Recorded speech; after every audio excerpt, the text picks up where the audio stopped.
अच्छा, आज अगर कोई मुझे ये कहे कि मैं थोड़ी देर के लिए उस दौर में चला जाऊं जब मैं खुद 20 साल का था या 25 साल का था, और इन सारे सालों के अंदर मैंने ज़िंदगी में जो भी तजर्बात किए हैं, जो भी मैंने अप्स एंड डाउन्स देखे हैं, गलतियां की हैं अपनी ज़िंदगी के अंदर, बहुत से ऐसे डिसीजन लिए हैं जो ठीक नहीं थे, जिनके रिजल्ट्स मेरी मर्ज़ी के मुताबिक नहीं थे, बल्कि उनके गलत कॉन्सिक्वेंसेस मुझे कई सालों तक फेस करने पड़े। तो मैं उसमें से कौन सी एक ऐसी एडवाइस, कौन सा एक ऐसा लेसन है जो मैं चाहूँगा कि अगर मुझे उस वक्त पता होता या कोई मुझे बता देता या जल्दी पता चल जाता तो मेरा बहुत सा वक्त ज़ाया होने से बच जाता। या मुझे ये लगता है कि वो एडवाइस आज भी आज के नौजवान के लिए, 20 से 25 साल की एज के नौजवान के लिए इंतहाई ज़रूरी है। और वैसे लगता भी है मुझे, जब मैं यंगस्टर्स के साथ बात करता हूँ, जब वो बात मुझसे करते हैं, उसमें वो एक्सप्रेस करते हैं ऐसी चीज़ें जिससे मुझे अंदाज़ा होता है कि बिल्कुल ये वो उसी स्टेज पर खड़े हैं जब 15-20 साल पहले मैं खड़ा था। और इनको भी अगर वो चीज़ पता चल जाए, वो लेसन्स पता चल जाए जो मैंने over the period of time सीखे हैं, अपनी ज़िंदगी के तजर्बा से सीखे हैं, गलतियों से सीखे हैं, लोगों के रवैये से सीखे हैं, फेलियर से सीखे हैं, कुछ सक्सेसेस हासिल की उनसे सीखे हैं, तो अगर इनको ये पता चल जाए तो इनका बहुत सा जो वक्त है वो ज़ाया होने से बच सकता है। तो इसके लिए मैंने बहुत ही गौर व फिक्र के बाद, वैसे तो ज़िंदगी जो है ना वो बेशुमार टीचेबल मोमेंट से भरी पड़ी है। हर ज़िंदगी का लम्हा आपको कोई इंपॉर्टेंट मैसेज दे रहा होता है।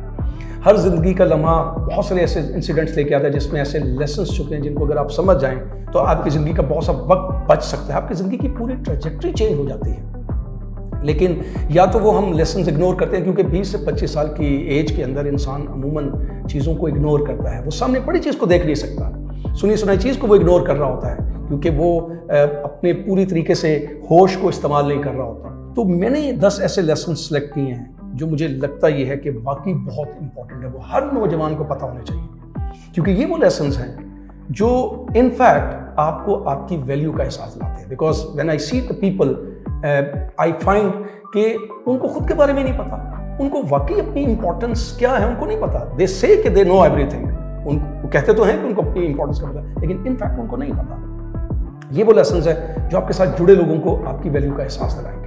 और जब आपको खुद अपनी इंपॉर्टेंस का पता चल जाता है और आपके साथ जुड़े लोगों को आपकी इंपॉर्टेंस का पता चलता है, तब आप एक ऐसी पर्सनैलिटी बनते हो जो आगे ज़िंदगी में बढ़ सकती है, कामयाब हो सकती है, उसको लोग सपोर्ट करते हैं। ये वो लेसन्स हैं जो आपको विजनरी बनाएंगे। ये वो लेसन है जो आपको खुद पे भरोसा करके डिसीजन मेकिंग सिखाएंगे, डिसीजन कैसे ज़िंदगी में लिए जाते हैं, बड़े बड़े मेजर डिसीजन खुद कैसे किए जाते हैं जिनके बेहतर होने के चांसेस हों। ये वो लेसन्स हैं जो आपको बताएंगे कि फेलियर्स को कैसे फेस किया जाता है और सक्सेस का प्रोसेस क्या है।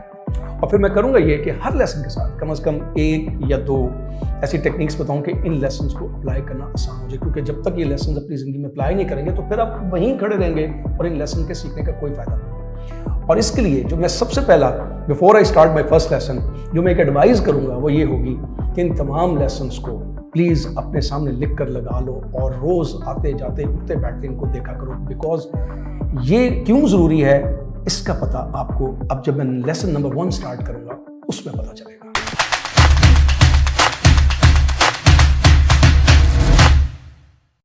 सबसे जो इंपॉर्टेंट लेसन है, ये अभी जब सुनोगे लेसन तो खुद ब खुद समझ आनी शुरू हो जाएगी कि मैंने क्यों एडवाइस की थी कि इन तमाम लेसन्स को आपके सामने लिख के लगाना है।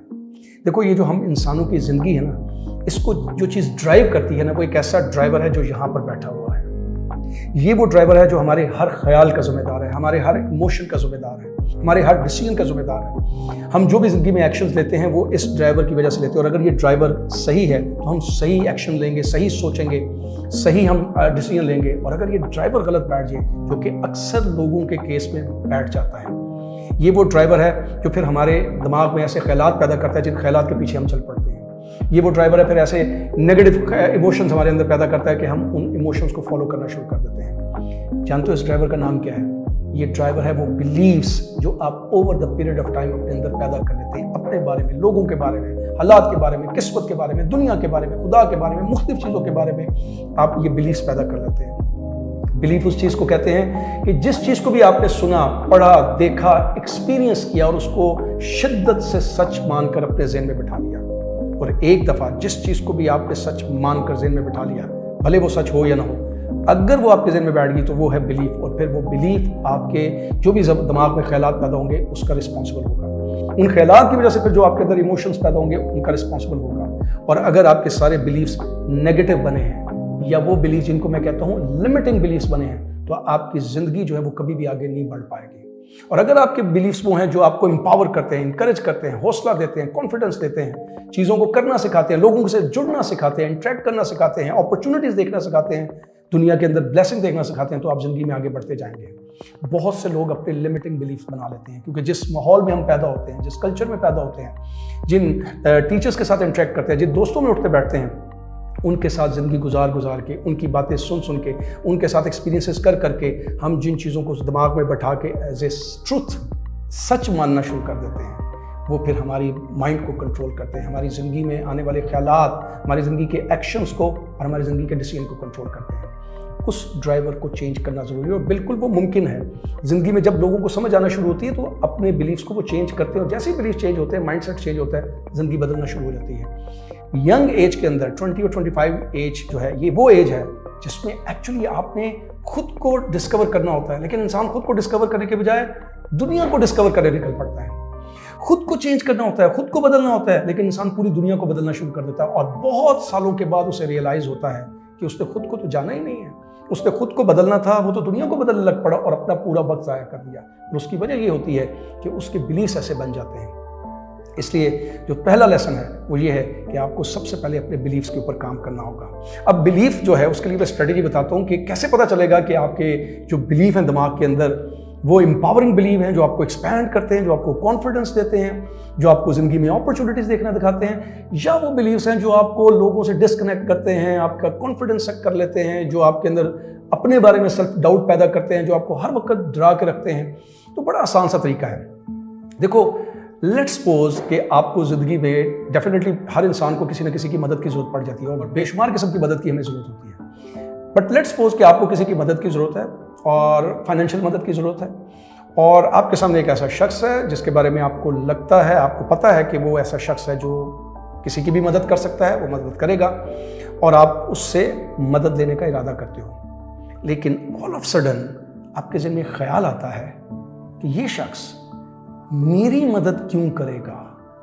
ना ये जो ख्याल आया कि मेरी मदद क्यों करेगा, अगर इसको कुरेदोगे, इसके पीछे जाओगे, तो कहीं पीछे दिमाग में एक बिलीफ बैठा है। वो बिलीफ ये बैठा है कि मैं शायद इतना वैल्यूएबल नहीं हूँ कि कोई शख्स मेरी मदद करेगा, मैं इस काबिल नहीं हूँ। ये बिलीफ ऐसा है जो आपको आपकी सेल्फ वर्थ जो दिखा रहा है वो बहुत लो है। ये बिलीफ जो बैठा है वो आपको जो आपका सेल्फ इमेज दिखा रहा है वो बहुत ही वीक किस्म का है, कमज़ोर किस्म का है। और अगर आप इसको खरीदने की कोशिश करोगे कि ऐसा बिलीफ क्यों बना, तो ज़िंदगी में पीछे जाओगे तो कहीं ना कहीं ऐसा इंसिडेंट हुआ जब आपको आपकी वैल्यू का एहसास ही नहीं दिलाया गया, या आपको इतना डिग्रेड किया गया, और आप उसके साथ साथ आपने इतनी नाकामियां देखी कि खुद के बारे में एक पुअर सेल्फ इमेज बन गया।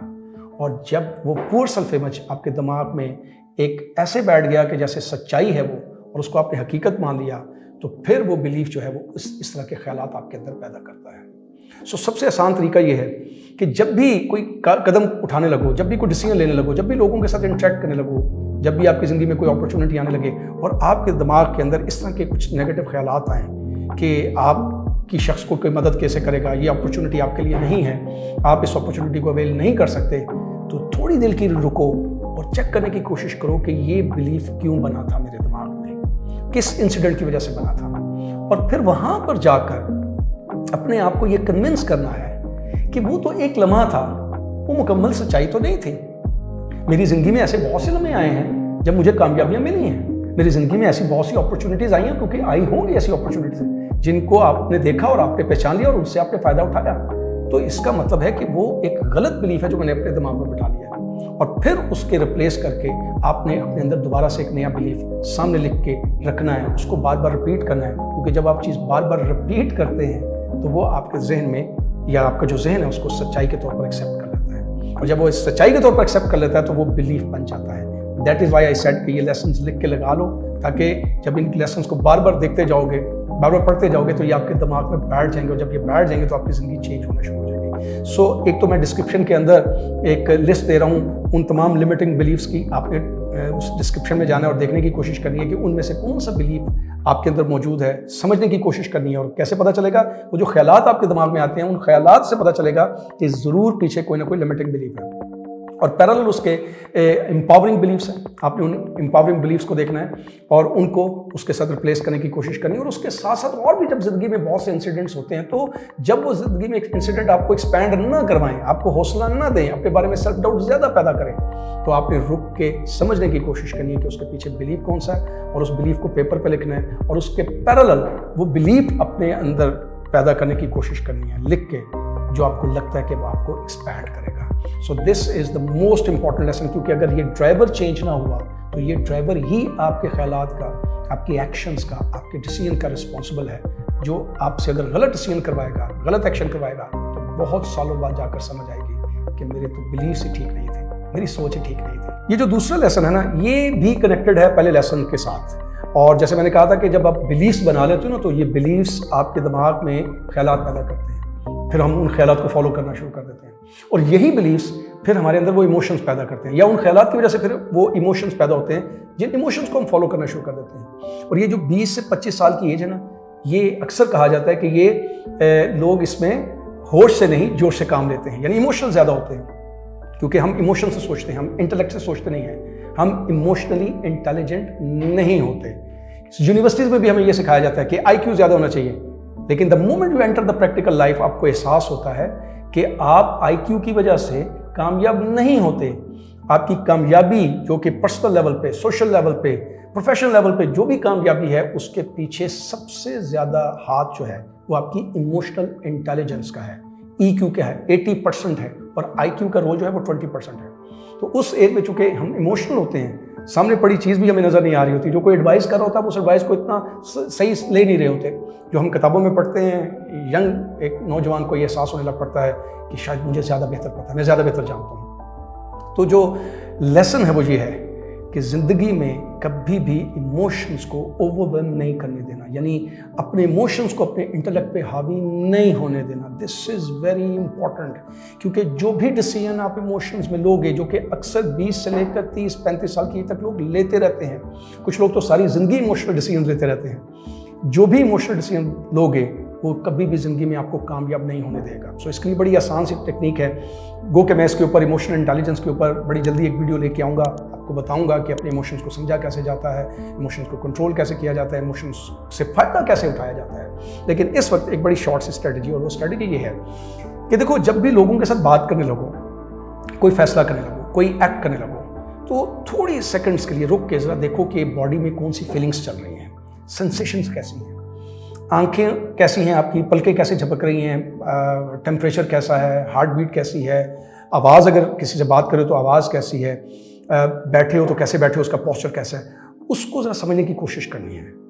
और ये जब आप समझोगे तो अपने, अगर अनयूजुअल फीलिंग्स आ रही हैं अपने अंदर, अगर कुछ खौफ पैदा हो रहा है या कुछ भी अनसर्टेनिटी पैदा हो रही है, तो stop for a moment and ask yourself कि मैं ऐसा क्यों महसूस कर रहा हूँ। ये है वो पहला स्टेप, जब आप आहिस्ता आहिस्ता अपने आप से अवेयर होना शुरू होते हैं, जिसे कहते हैं ना सेल्फ अवेयरनेस आना शुरू हो जाती है। इंसान को ये पता चलना शुरू होता है कि मैं और चीज़ हूँ, मेरे जज्बात, इमोशंस कोई और चीज़ है। तो जब आप अपने आप से ये पूछोगे कि ऐसा मैं क्यों महसूस कर रहा हूँ, तो आप देखना कि पीछे ज़रूर कहीं दूर जाकर एक बिलीफ है जिसकी वजह से वो इमोशन आपके अंदर पैदा हो रहा है। और डेफिनेटली उस बिलीफ को चेंज करना तो ज़रूरी है, लेकिन इस वक्त अभी ये है कि जब वो इमोशंस नेगेटिव आ रहे हैं तो उनको कैसे कंट्रोल करना है। वो तरीका ये है कि उस वक्त अगर आपको वो अनयूजुअल फीलिंग्स आ रही हैं, लेकिन जो आप काम करने जा रहे हो, जो एक्शन लेने जा रहे हो, जो डिसीजन लेने जा रहे हो, वो अगर आपको लगता है कि मॉरली, एथिकली, रिलीजियसली, लीगली वो ठीक है, गो के उसमें डेफिनेटली अगर वो लोगों की मर्जी के मुताबिक नहीं है तो उसमें कुछ लॉसेज हो सकते हैं, कुछ रिस्क हो सकता है, लेकिन अगर वो मॉरली ठीक है, रिलीजियसली ठीक है, एथिकली ठीक है, लीगली ठीक है, तो फिर अपनी फीलिंग्स को समझाओ, उनको कंट्रोल करने की कोशिश करो। से टू योर सेल्फ कि मैं ये गलत सोच रहा हूँ, गलत बिलीफ की वजह से ऐसा हो रहा है, ऐसा नहीं होगा। लेकिन अगर आपको ये लगता है कि जो आप एक्ट करने जा रहे हो, जो डिसीजन लेने जा रहे हो, वो मॉरली गलत है, रिलीजियसली गलत है, एथिकली गलत है, लीगली गलत है, देन डेफिनेटली वो इमोशन जो है वो आपको एक इंपॉर्टेंट मैसेज दे रहे हैं, उसको सुनो। यानी this will give you an idea कि कैसे इंसान को इमोशनली इंटेलिजेंट बनना चाहिए, ये इंसान कैसे इमोशनली इंटेलिजेंट बनता है। यानी इमोशन जो है वो आपके लिए एक्चुअली मैसेंजर हैं, या तो वो आपको बता रहे हैं कि इस वक्त जो आप गलत काम कर रहे हो उसको रोक देना चाहिए, या वो आपको बता रहे हैं कि आपके बिलीफ्स गलत हैं, उन बिलीव्स को ठीक करो, वरना सामने पड़ी चीज़ों के अंदर जो अपॉर्चुनिटीज़ छुपी हैं वो नहीं देख सकोगे।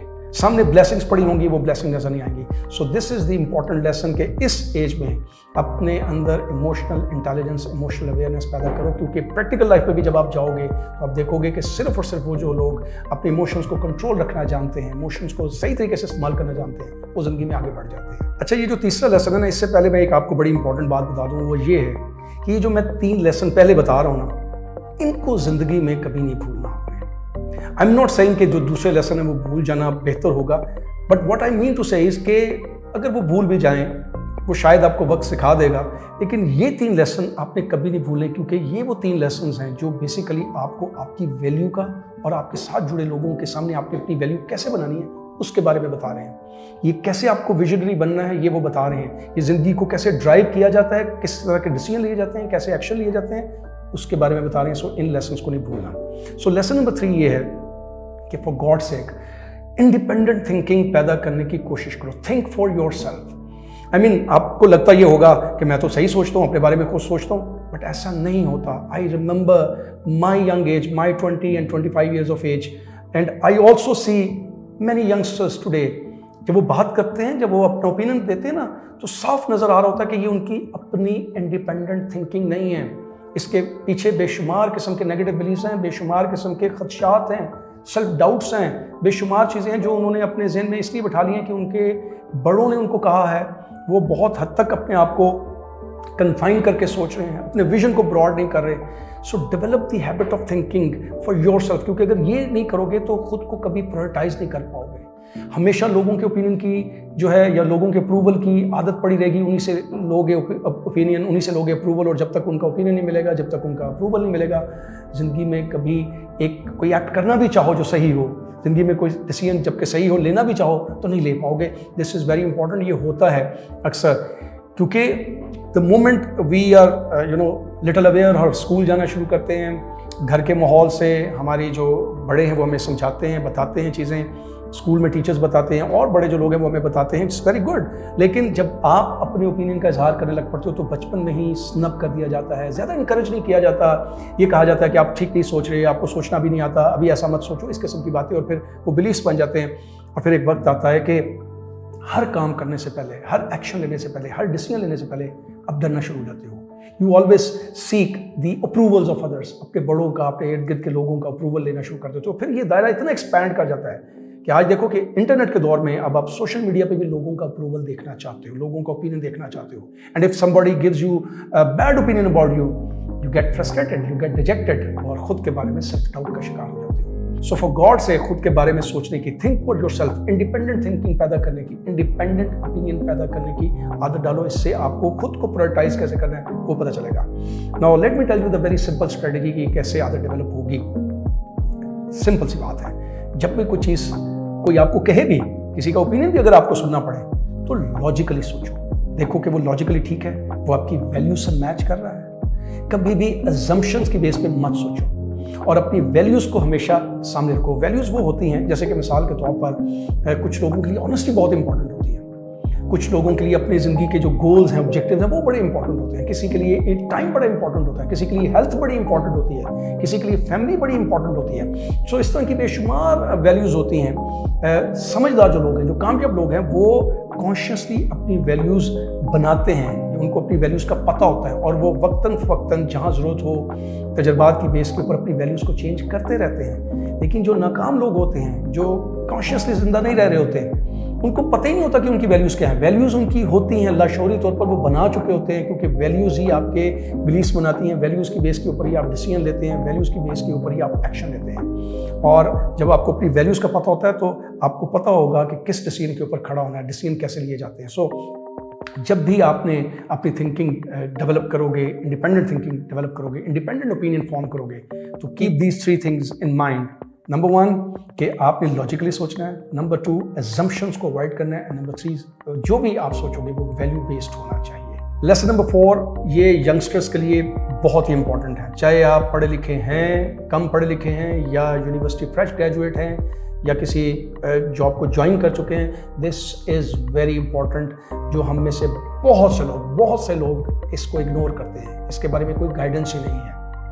हम अमूमन कैरियर इसलिए सेलेक्ट कर लेते हैं कि हमारे जो पेरेंट्स हमें सजेस्ट करें या जिसकी तरफ सोसाइटी जा रही है, हम उन कैरियर्स को सिलेक्ट कर लेते हैं। हमें लगता है कि वो कैरियर हमें बहुत कुछ देंगे। Whatever the career you select, मुझे इससे गर्ज नहीं है, but what advice I want to give you is कि इकोनॉमिक फैक्टर को कभी इग्नोर नहीं करना। फाइनेंशियल मैटर्स और इकोनॉमिक फैक्टर दो डिफरेंट चीज़ें हैं। इकोनॉमिक फैक्टर्स जो हैं ये आपके फाइनेंशियल मैटर डिटरमिन करने में आपकी मदद करते हैं। बहुत से लोग इकोनॉमिक फैक्टर को नहीं ज़हन में रखते। दुनिया की इकोनॉमी बड़ी तेज़ी से बदल रही है और बदलती आई है। जब आप ज़िंदगी में आगे बढ़ते हैं, रिस्पॉन्सिबिलिटीज़ बढ़ती हैं या रिस्पॉन्सिबिलिटीज़ आप लेते हैं और इकोनॉमिक फैक्टर्स तेज़ी से चेंज हो रहे होते हैं, जबकि आपके फाइनेंशियल मैटर उस हिसाब से नहीं बदल रहे होते, या जो आपका कैरियर है, जिस प्रोफेशन को आपने ज्वाइन किया है, वो आपको वो फाइनेंशियल ग्रोथ की अपॉर्चुनिटीज़ नहीं दे रहा होता, वो आपको ऐसे स्किल्स नहीं सिखा रहा होता, ऐसी ट्रेनिंग नहीं दे रहा होता, ऐसे डेवलपमेंट प्रोग्राम नहीं आपके लिए शुरू कर रहा होता, ऐसे फाइनेंशियल सपोर्ट्स नहीं दे रहा होता जो आपको उस वक्त रिक्वायर्ड होती हैं खुद भी ज़िंदगी में ग्रो करने के लिए। और द मोमेंट कम्स जब बहुत सारे लोग सिर्फ काम के ऊपर फोकस कर करके अपनी ज़िंदगी को खो देते हैं, ज़िंदगी को समझ नहीं सकते, ज़िंदगी को एक्सपीरियंस नहीं कर सकते, ज़िंदगी को खुल के एंजॉय नहीं कर सकते, ज़िंदगी को खुल के जी नहीं सकते। सो सबसे important, I am not saying कि मनी ऑब्सेस्ड हो जाना चाहिए, यानी आपको पैसे देखकर ही प्रोफेशन डिसाइड करना चाहिए। What I am saying is कि आपको ये देखना है कि जिस करियर को सिलेक्ट करने जा रहे हो, जिस प्रोफेशन को सिलेक्ट करने जा रहे हो, वो अगले 5 साल में, अगले 10 साल में आपको फाइनेंशियली कितना स्ट्रेंथन करने में मदद करेगा या फाइनेंशियली स्ट्रेंथन करवाएगा। उसके अंदर कैसी अपॉर्चुनिटीज़ हैं कि आपको नए नए स्किल सिखाए, आपकी ट्रेनिंग करे, आपकी डेवलपमेंट करे, या वो आपको फाइनेंशियल सपोर्ट ऐसी दे कि जिसकी वजह से आप अपने फाइनेंशियल मैटर को बेहतरीन तरीके से इस तरह मैनेज करें कि आप जहां काम कर रहे हैं वहां पे अपनी ज़िंदगी को एक्सपीरियंस भी कर सकें, ज़िंदगी को एंजॉय भी कर सकें, फैमिली लाइफ को भी एंजॉय कर सकें। This is what is ignored bye most of the people. तो करना ये है कि जब भी कोई कैरियर सेलेक्ट करो तो सबसे पहले जो पहला स्टेप है वो ये है कि अपने खुद से फाइनेंशियल गोल बनाओ कि 5 साल बाद खुद को कहाँ देखना चाहते हो। ये बहुत से लोग गलती करते हैं। Obviously when I started my career this was the mistake. Passionate होकर हम कैरियर सेलेक्ट तो कर लेते हैं, लेकिन चंद ही सालों के बाद समझ आना शुरू हो जाती है कि इकोनॉमिक फैक्टर बड़ी तेज़ी से चेंज हो रहे हैं। उसके बारे में तो हमने कोई सोचा ही नहीं, उसके बारे में तो प्लानिंग ही नहीं की, और फिर घबराहट में बहुत से लोग फिर गलत डिसीजन फाइनेंशियल करना शुरू कर देते हैं, गलत प्लानिंग करना शुरू कर देते हैं। जो उनको कोई समझदार लगता है कि फाइनेंशियली उनसे आगे है, वो उनको जो मशवरा देते हैं उसको ब्लाइंडली फॉलो करना शुरू करते हैं, फिर गलती पे गलती होती चली जाती है। So what you need to do is कि खुद से अपने फाइनेंशियल गोल बनाओ पहले कि 5 साल बाद, 10 साल बाद या 20 साल बाद फाइनेंशियली अपने आप को कितना इंडिपेंडेंट और कहाँ पर देखना चाहते हो। और फिर ये देखो कि जिस कैरियर को सिलेक्ट किया है वो उस तरह की कैसी अपॉर्चुनिटीज़ दे रहा है ग्रोथ करने के लिए, फाइनेंशियल ग्रोथ करने के लिए। अगर वो फाइनेंशियल ग्रोथ करने के लिए विद इन द प्रोफेशन आपको अपॉर्चुनिटीज़ नहीं देगा तो आपको कैसे अपने आप को और इम्प्रूव करना है, एक्स्ट्रा स्किल सीख के या एक्स्ट्रा सोर्सेज ऑफ इनकम के बारे में सोच के, उनके बारे में प्लानिंग करके, ताकि आप जिंदगी को इनफैक्ट इंजॉय भी कर सको, जिंदगी को पूरी तरीके से एक्सपीरियंस कर सको। क्योंकि life is not only for work, this is the biggest mistake most of the people do. वो समझते हैं कि जिंदगी सिर्फ काम के लिए, जिंदगी जीने का नाम है, एक्सपीरियंस करने का नाम है, फुली रहने का नाम है। So this advice must be kept in mind, ताकि आपकी ज़िंदगी में बहुत सारे आने वाले साल जो है वो स्ट्रगल से बच सके। 5वां लेसन भी बहुत इंपॉर्टेंट लेसन है। होता ये कि ये जो 20 से 25 साल की एज है ना, जब इंसान ताकत पकड़ना शुरू होता है, उसको शऊर आना शुरू होता है, दुनिया में जाना शुरू होता है, किताबें पढ़ना शुरू करता है, लोगों के साथ मिल जोल बनाता है, उसको उसकी अवेयरनेस बढ़ना शुरू हो जाती है। And then he starts realising कि उसे सब कुछ पता चल गया है, और जो उसे पता चल गया है वो दूसरों को नहीं पता, लिहाजा लोगों को ठीक होना चाहिए। दूसरे गलत सोचते हैं, उनके देखने का अंदाज, उनके करने का अंदाज, हर चीज़ में उसे नुक्स नज़र आना शुरू हो जाता है। और ख़ास तौर पर अपने साथ जो जुड़े लोग हैं उनके अंदर बहुत सी खराबियां नज़र आनी शुरू होती है, वो उनको ठीक करना चाहता है। And this is the biggest mistake. ये वो वक्त है जब उसे पहले खुद को समझना है पूरे तरीके से, और ख़ुद को डेवलप करने के लिए खुद पर इन्वेस्टमेंट करने की ज़रूरत है, अपने बारे में सोचने की ज़रूरत है, अपने बारे में जानने की ज़रूरत है, और ख़ुद क्या वो सोच रहा है वो ठीक है, और अगर ठीक नहीं है तो उसको कैसे चेंज करना है। उसको ये समझ ही नहीं आती कि बाहर उसे कुछ नहीं चेंज करना, उसे खुद को चेंज करना है। Yes, it is his responsibility कि अगर वो जनरली ये समझता है कि उसके साथ जो लोग हैं वो कुछ गलत कर रहे हैं या उनके सोचने का अंदाज़ गलत नहीं है, तो सिर्फ उसकी ये रिस्पॉन्सिबिलिटी है कि वो उनको गाइड करे, लेकिन होता ये है कि इस एज में वो रिस्पॉन्सिबिलिटी ये लेता है कि उसे हर हाल में सब कुछ बदल देना है, सब कुछ चेंज करना है। और बहुत से लोग जज्बात में अपना पूरा वक्त ज़ाया करते हैं, ज़िंदगी के बड़े कीमती सालों को ज़ाया करते हैं इस कोशिश में कि साथ जुड़े लोगों को हर वक्त हर लिहाज से साथ लेकर चलना है, क्योंकि अगर वो लेकर नहीं चलेगा तो शायद वो खुद नाकाम हो जाएगा। And that is the biggest mistake. So important lesson ये है कि you don't have to spend time in changing the people. आपको खुद को बदलना है, खुद को समझना है, खुद को चेंज करने की ज़रूरत है, रादर देन कि आप कोशिश करो कि नहीं मुझे हर हाल में चेंज करना है। This is only your responsibility. जब आपको लगे कि मुझे किसी को गाइड करना चाहिए, this is what you can do, but does not mean you force them to change, कि आप उनको फोर्स करो। सो इसके लिए बड़ी आसान सी टिप है, जब भी अंदर ऐसा अथॉरिटेटिव किस्म का इंसान पैदा हो या वो जज्बाती कैफियत तारी हो कि नहीं हर हाल में मुझे अपने सामने वाले शख्स को चेंज करना है और वो गलत है और उसको मुझे हर हाल में चेंज करना है, तो just ask 3 questions from you. सबसे पहला क्वेश्चन कि क्या ये मेरी 100% रिस्पॉन्सिबिलिटी है उसको चेंज करना? क्या ये जो दूसरा शख्स है ये मेरे 100% कंट्रोल में है? और क्या कहीं ऐसा तो नहीं है कि मैं अपने खौफ, अपने खदशात, अपने सेल्फ डाउट्स जो हैं उनको मैनेज करने के लिए दूसरों को बदलने की कोशिश कर रहा हूँ? जस्ट आस्क दीज 3 क्वेश्चंस और उसी वक्त आपको जवाब मिलना शुरू हो जाएगा। And what ever the answer you get, and I believe कि आपके जो अंदर का इंसान है वो आपको ऑनेस्ट रिप्लाई देगा, वो आपको बताएगा कि ये आपकी 100% रिस्पॉन्सिबिलिटी नहीं है लोगों को चेंज करना। वो आपको बताएगा कि कोई भी दूसरा शख्स आपके 100% कंट्रोल में नहीं है, और वो ये आपको बताएगा कि यस आपके अंदर कुछ ऐसे डाउट्स हैं, कुछ ऐसे फियर्स हैं जिनको बदलने की जरूरत है, जिनको चेंज होने की जरूरत है। So lesson number 5 is this कि rather than wasting time in changing the people at any cost, stop and start investing time on yourself. अपने ऊपर वो टाइम लगाने की कोशिश करो, खुद को बदलने की कोशिश करो, चीज़ें ऑटोमेटिकली आपकी फेवर में बदलना शुरू हो जाएंगी। छठा लेसन जो मैं अपने उस 20 ईयर ओल्ड सेल्फ को दूंगा, या फॉर दैट मैटर आज के 20 से 25 साल के नौजवान को दूंगा ना, वो ये होगा कि इस एज में everybody when plans to live a beautiful life, wonderful life जब गुजारना चाहता है इंसान, तो उसको लगता है कि उसे हर सवाल का जवाब अभी से पता होना चाहिए। That is again A biggest mistake. बहुत से नौजवान सिर्फ इसलिए इनिशिएट नहीं कर सकते जबकि वो इनिशिएट करने की कैपेबिलिटी रखते हैं, वो बहुत सी अपॉर्चुनिटी सिर्फ इसलिए मिस कर देते हैं कि वो हर सवाल का आज जवाब चाहते हैं कि ये जो कैरियर शुरू करने जा रहे हैं ये उनको कहाँ पर लेके जाएगा, बिल्कुल एग्जैक्ट पिक्चर को देखना चाहते हैं। आई एम नॉट सेइंग कि you don't need to plan कि नेक्स्ट 5 इयर्स में क्या होगा, 10 इयर्स में होगा, but you can not find the answer of every single event right now. अब एक जनरल प्लानिंग तो कर सकते हो कि मुझे जिंदगी में कहाँ जाना है, मैं 5 साल बाद 10 साल बाद अपने आप को कहाँ देखना चाहता हूँ, लेकिन perfect opportunity, perfect plan, perfect career, perfect for example life partner, and there are so many things, ये वो चीज़ें हैं जो फिर इंसान को परफेक्शनिज्म की तरफ ले जाती हैं। वो हर चीज़ को ठीक हालत में करना चाहता है, वो हर सवाल का जवाब अभी लेना चाहता है, और जब सारे सवालों के जवाब उस वक्त नहीं मिलते ना, तो इंसान अपनी मेंटल और इमोशनल हेल्थ को ख़राब कर लेता है। मुझे आज भी याद है वो टाइम जब मैं भी बहुत सारे सवाल पूछा करता था, बहुत सारे सवाल जानने की कोशिश करता था। मुझे लगता था कि मुझे सब पता होना चाहिए, जब तक मुझे सब पता नहीं चलेगा मैं सही दुनिया को देख नहीं सकूंगा, मैं सही कदम नहीं उठा सकूंगा, मैं सही प्लान नहीं कर सकूंगा अपनी ज़िंदगी के बारे में।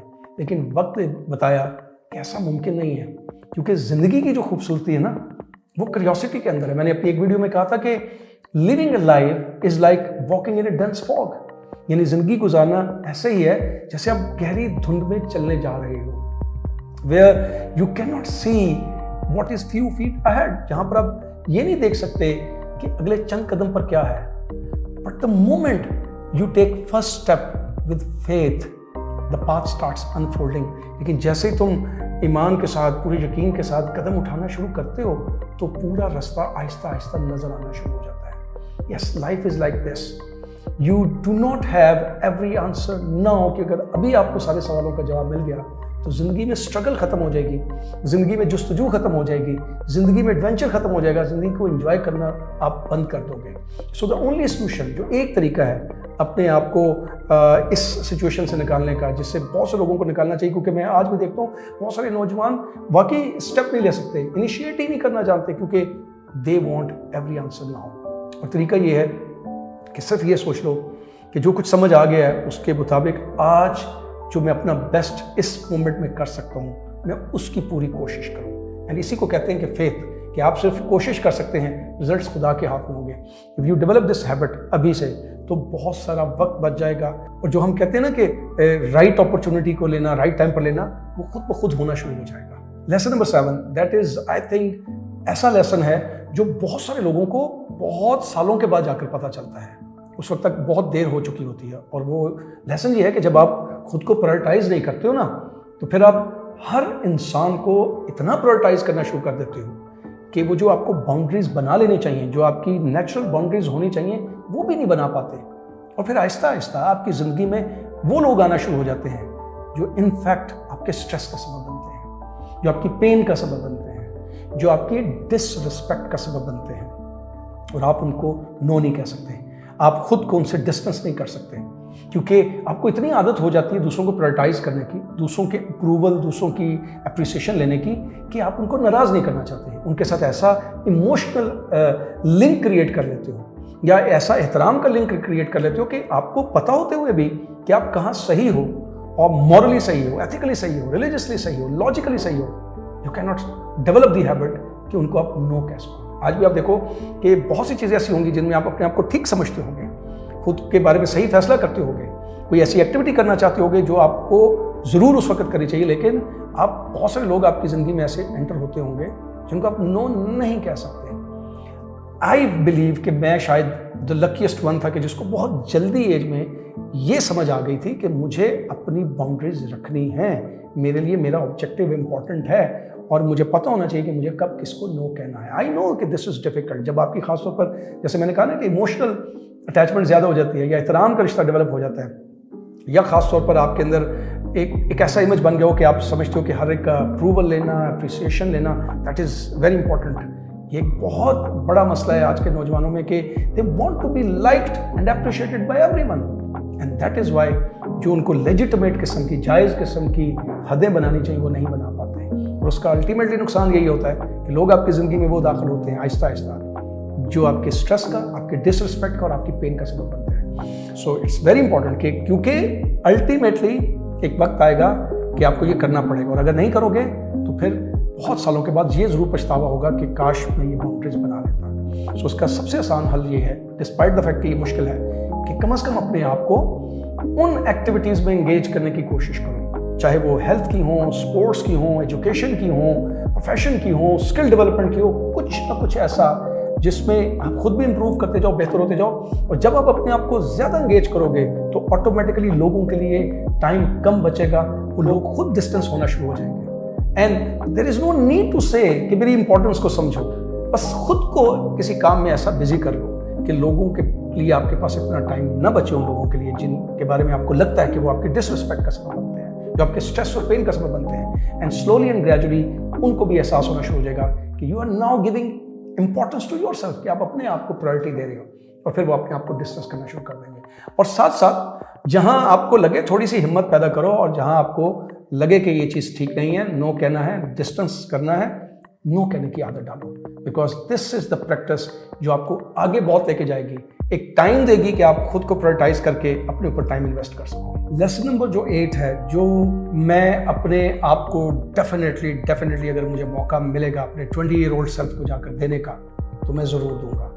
एंड फॉर दैट मैटर आज के नौजवान को तो मैं लाजमी दूंगा, क्योंकि मुझे ये लगता है कि शायद ये चीज़ कॉमन है हर नौजवान में, और ख़ासतौर पर आज के दौर में जब कंपटीशन ज़्यादा हो चुका है, जब इंटरनेट के ऊपर इंफॉर्मेशन का फ्लो बहुत ज़्यादा है, जब एक दूसरे के साथ इंटरेक्शन इतना लोगों का हो गया कि लोग खामखाई एक दूसरे के साथ अपने आप को कंपेयर करते रहते हैं, और बहुत सी सोशल मीडिया जो एप्लीकेशंस देखते हैं उस पर लोगों को अपनी सक्सेसेस को वो जब रजिस्टर करवाते हैं, अपनी शेयर करते हैं, तो लोगों के अंदर ये जल्दबाजी, डिस्पाइट द फैक्ट कि एक नेचर के अंदर भी ये जल्दबाजी है कि इंसान हर चीज़ का जल्दी रिजल्ट चाहता है, लोग सक्सेस जल्दी हासिल करना चाहते हैं, और वो सक्सेस का मीनिंग ही भूल गए हैं। दिस इज़ आई बिलीव के हमें भी नहीं पता था, लेकिन बहुत जल्दी समझ आनी शुरू हो गई थी लेकिन आज के नौजवानों में मैं देखता हूँ कि ये अर्ज बहुत ज़्यादा हो गई है। They want overnight success, they want immediate success. और उसका नुकसान ये होता है कि वो फेलियर को एक्सेप्ट करने के लिए तैयार ही नहीं, वो किसी मिस्टेक को एक्सेप्ट करने के लिए तैयार ही नहीं, उसे समझते ही नहीं है कि जो मिस्टेक है, जो गलती करते हैं, जो फेलियर है, वही तो असल प्रोसेस है सक्सेस पे को हासिल करने का।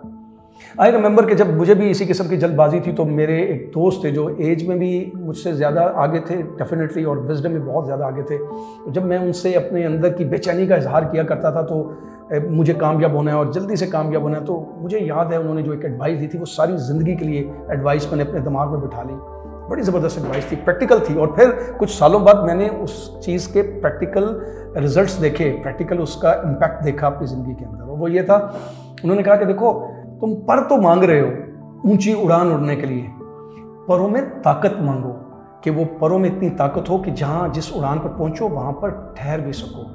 एंड यस, इन 20 सालों में मैंने खुद भी जब कुछ नाकामियाँ देखी और अपने साथ जुड़े लोगों में जो कामयाब हुए, उनकी कामयाबी को भी जैसे ओवरनाइट हासिल की थी उसी तरह ओवरनाइट जाते हुए देखा, तो मुझे ये समझ आई कि कामयाबी से ज़्यादा ना वो जो ताकत चाहिए ना कि उस कामयाबी को सस्टेन कैसे करना है, that is most important. Success अगर ऐसी हासिल करनी है जो हमेशा के लिए रह सके, तो वो कभी भी जल्दी हासिल नहीं होती। ये जो जल्दी हासिल करने की सक्सेस है ना, ये सबसे पहला काम ये करती है कि आपका फोकस हटाती है। आप कभी एक चीज़ पर फोकस ही नहीं कर सकते। जैसे ही आपको फेलियर होता है, आप देखते हो कि ये चीज़ नहीं काम कर रही, आप छोड़कर दूसरी चीज़ करना शुरू कर देते हो। एंड यू कीप वॉन्डरिंग, मुख्तलिफ जगहों पर आप घूमते फिरते रहते हो, किसी एक जगह पर फोकस नहीं कर सकते। और दूसरी चीज़ ये करते हो कि बहुत से लोग शॉर्टकट की तरफ चले जाते हैं और शॉर्टकट में चीज़ों को हासिल करने की कोशिश करते हैं। शायद चीज़ें तो उनको मिल जाती हैं, लेकिन एट द एंड उसको सस्टेन नहीं कर पाते। लेकिन जब आप सक्सेस के प्रोसेस को समझते हो ना, उस प्रोसेस से गुजरते हो, तो फिर एक ऐसे इंसान बन के निकलते हो कि जब उसको कामयाबी मिलती है तो फिर वो उस कामयाबी को सस्टेन कर पाता है। और अगर फिर भी वो कामयाबी उसके हाथ से चली जाए, तो उसको वो गुर आ जाते हैं, उसको वो सलीका आ जाता है कि दोबारा से कामयाबी कैसे क्रिएट करनी है। You become such A profound person कि आप अपनी ज़िंदगी में कामयाब होना जान जाते हो कि कामयाब हुआ कैसे जाता है। तो प्लीज़ इसके लिए सिर्फ एक फॉर्मूला अपने ज़हन में रखना है, स्ट्रेटेजी एक ही है, प्रिपरेशन, पेशेंस एंड परसिस्टेंस। इसके अलावा सक्सेस का और कोई फॉर्मूला नहीं है। So don't be impatient. अपने अंदर ये जो बेसब्री है ना, बेसब्रापन, जल्दबाजी, ये ख़त्म कर दो। हमेशा अपने काम पर फोकस करो और फिर देखो वक्त खुद ब खुद उस कामयाबी की तरफ ले जाएगा। कामयाबी खुद चलकर आना शुरू हो जाएगी आपकी तरफ। लेसन नंबर 9, आई थिंक ये इतना इंपॉर्टेंट लेसन है कि इसको मेरी लिस्ट पर पहले नंबर पर होना चाहिए था, लेकिन इसको मैंने इंटेंशनली 9वें नंबर पर रखा है। उसकी वजह यह है कि ये वो लेसन है जो मेरी ज़िंदगी में भी बहुत अरसे तक रहा और बहुत सारे लोगों की ज़िंदगी में भी बहुत अरसे तक द मोस्ट नेग्लेक्टेड लेसन रहता है। मैंने आखिर में इसलिए रखा कि जाते जाते आपके ज़हन में ये लेसन बैठ जाए, ये इम्प्रिंट हो जाए इस हद तक कि आप इसको कभी ना भूलो, क्योंकि यही वो लेसन है जो आपको चाहिए। जब हम लाइफ लेसन्स की बात करते हैं तो अभी तक जितने मैंने लेसन दिए वो सारे लाइफ में क्या करना चाहिए उसके बारे में था, but where was life? Have you notice that कि लाइफ कहाँ थी? लाइफ को कैसे जीना चाहिए इसके ऊपर तो मैंने बात नहीं की। लाइफ को कैसे गुजारा जाता है, उसमें कौन कौन से काम किए जाते हैं उनके ऊपर तो मैंने बात की, लेकिन लाइफ को जिया कैसे जाता है। And this was the lesson जो ना लोगों को पता होता है, ना मुझे उस टाइम पर पता था। कुछ सालों के बाद मुझे एहसास होना शुरू हुआ कि I am so hard on my self, अपने ऑब्जेक्टिव को लेकर के, अपने फ्यूचर को लेकर के, अपनी सक्सेस को लेकर के, कि लाइफ को कैसे जिया जाता है। जो लम्हे मुझे दोस्तों के साथ गुजारने चाहिए या जो लम्हे मुझे दोस्तों के साथ मैं गुजार सकता हूँ, मैं उनको नहीं गुजार रहा। लाइफ तो लम्हों के अंदर है ना, लाइफ लम्हों से बाहर नहीं है। बट वी थिंक कि जब हमें कुछ अचीवमेंट हासिल होगी, जब हमें सक्सेस हासिल होगी, जब हमें चीज़ें मिलेंगी, तो शायद हम खुश होना शुरू होंगे, जबकि खुशी हमारे अंदर मौजूद है। And this is the most important life lesson कि लाइफ को अगर जीना चाहते हो तो इन्हीं लम्हों में रहकर खुश होना सीखो। इंजॉयमेंट चीज़ों के अंदर नहीं है, जॉय आपके अंदर है, जॉयफुलनेस आपके अंदर है। How do you do things joyfully, that is the real thing. कोई भी काम आप कर रहे हो, अपने ऑब्जेक्टिव को परसू कर रहे हो, अपनी सक्सेस को परसू कर रहे हो, अपने कैरियर को परसू कर रहे हो, कुछ भी कर रहे हो, अगर आप जॉयफुली नहीं कर पा रहे तो ज़िंदगी का कोई फ़ायदा नहीं है। वो आप ज़िंदगी गुजार रहे हो। ज़िंदगी तभी पता चलेगी जब आप कोई काम भी कर रहे हो पूरी दिलजमी से, जॉयफुली करने की आदत डाल रहे हो, और वो चीज़ है लम्हों में छुपी हुई। तो इसके लिए जो सबसे इंपॉर्टेंट स्ट्रेटजी है वो सिर्फ ये है कि try to live in the present moment. और मूवमेंट में रहते हुए अपनी ज़िंदगी को एंजॉय करना सीखो। ज़िंदगी को जो भी कर रहे हो पूरी फोकस के साथ इन्वॉल्व होकर करो, तो खुद ब खुद खुशी मिलना शुरू हो जाएगी, ताकि ज़िंदगी को आप सही तरीके से एक्सपीरियंस कर सको। लेसन नंबर जो 10 है ना, ये उन तमाम लोगों के लिए जो इस वक्त वीडियो सुनते हुए ये सोच रहे हैं कि शायद उनकी ज़िंदगी में बहुत ये लेट लेसन उनको पता चले। ये लेसन उनको स्कूल में पता होने चाहिए थे, कॉलेज या यूनिवर्सिटी में पता होने चाहिए थे। या आप में से बहुत से लोग जो इस वक्त 35, 40 या 45 से भी ऊपर हैं और उनको लग रहा है कि काश ये लेसन हमें पहले पता चल जाते, जो कि आई बिलीव कि उनको पता चल चुके होंगे। लेकिन अगर फिर भी लग रहा है कि उनको ये बहुत पहले पता होने चाहिए थे और वक्त ज़ाया हो चुका है, तो लेट मी टेल यू कि 10वां लेसन यही है कि it is never too late to begin. याद रखना, अगर आप सोच सकते हो, अगर आप डिसाइड कर सकते हो, आप अगर प्लान कर सकते हो, और सबसे इंपॉर्टेंट अगर आप एक्ट कर सकते हो, तो it is never too late. मुझे आज भी याद है कि जब 8 से 9 साल पहले मुझे ये रियलाइजेशन होनी शुरू हो गई कि जो भी मेरा माइंड सेट है, जो भी मेरे बिलीव्स हैं या जो भी मेरी हैबिट्स हैं ना, वो अब मुझे उस तरह से सर्व नहीं कर रही। जो मैं अब चाह रहा हूँ ज़िंदगी में अचीव करना, जो मैंने अब गोल सेट किए हैं, ऑब्जेक्टिव्स हैं मेरे, उनके लिए वो आदतें सही नहीं हैं। और मुझे ये पता चल चुका था चूँकि कि इंसान को अपनी आदतें चेंज करनी होती हैं, इंसान को अपने बिलीव्स चेंज करने होते हैं। तो मुझे याद है कि मैंने बैठकर एक एक गिन गिन के पेपर के ऊपर अपनी आदत लिखी, जो मुझे यकीन था कि ये अब आदत मेरे किसी काम की नहीं है। It was good in the past, लेकिन ये अब ठीक नहीं है। मैंने उस आदत को पेपर पे लिखा, मैं उसके पीछे हर उस बिलीफ को कुरेदा जो उस हैबिट की वजह था, जो भी मेरे अंदर ज़िंदगी में कुछ खामियां थीं, कोताहियां थीं, मैं कुछ अच्छा सोच नहीं अगर पा रहा था, कुछ अच्छे डिसीजन नहीं ले पा रहा था, या कुछ प्लानिंग अच्छी कर नहीं पा रहा था, या मेरे अंदर कुछ सेल्फ डाउट्स थे, तो मैंने उससे रिलेटेड तमाम बिलीव्स को अपने पेपर पे लिखा। और फिर मैंने ये इरादा किया, ये मैंने फैसला किया, खुद से कमिट किया, जबकि ये भी एक बिलीव था कि शायद लेट हो चुका हूँ। उस वक्त भी लोग कहते थे कि लेट हो चुके हैं, ये तो चीज़ें यूनिवर्सिटी में पता होनी चाहिए थी, इसका स्टार्ट करने का जो असल टाइम था वो तो गुजर गया। और ऐसे हमारे बिलीव्स बन जाते हैं। लेकिन मैंने इस बिलीव को भी लिखा और मैंने उनको चेंज करने की कोशिश की।